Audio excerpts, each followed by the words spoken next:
at galit na galit yung mga tao sa akin at sinasabi na pinagpalit ko si Rico. Alam ng Diyos, mawala na lahat ng mga taong mahal ko pero never ko niloko si Rico. Ang question ko nga kung ako yung namatay, ganun rin ba ang gagawin niyo kay Rico? Yun rin ba yung pagdadaanan niya? Kasi ayoko mapagdaanan na yung pinagdaanan ko. I mean, ika-question din ba yung mga na sa kanya? Sa mga na-chismis sa kanya? Ipipilit ba na totoo yun? Diba? I mean, kung sa akin nangyari yun, baka mas grabe pa yung ginawa sa kanya. And that during the time na kinukrucify ako ng tao at sinasabi nila kasalanan ko, ang hindi alam ng tao, ako rin, sinisisi ko rin yung sarili ko. Na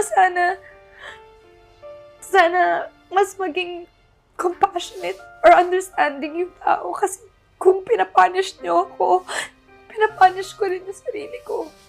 Kung galit kayo sa akin, mas galit ako sa sarili ko. So,